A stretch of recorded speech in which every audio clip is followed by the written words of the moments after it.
Hello everyone, today we are showing our cutting die sharpener.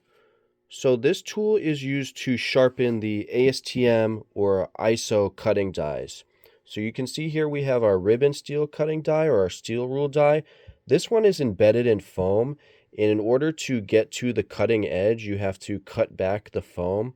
So it's not as ideal for these types of dies, but for the hardened steel dies, what you do is you disassemble the die. So inside we have a spring-loaded mechanism.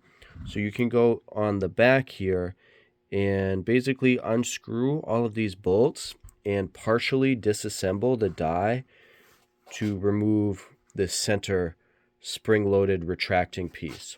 So once you expose the cutting edge of the die, you take the die sharpener, which has a ceramic tip, and you basically just lightly run the ceramic tip along the edge.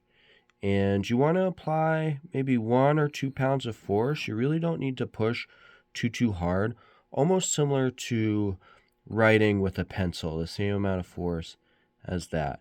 Also, when you're doing this, you want to only run in one direction and maybe do it like 5 or 10 times until you get a nice sharp edge. So you can already see that edge starting to come out even a little bit sharper. It's starting to get a little bit shinier as I'm sharpening it.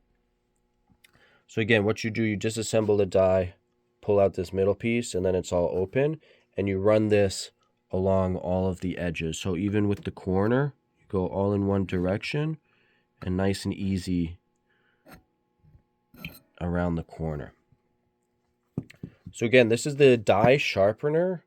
You can purchase this and use it in your facility, or we can also take these types of dies back and sharpen them for you. So if you have any questions about the ASTM cutting dies, ISO cutting dies, or the die sharpener, you can visit us at universalgripco.com. Thanks for watching.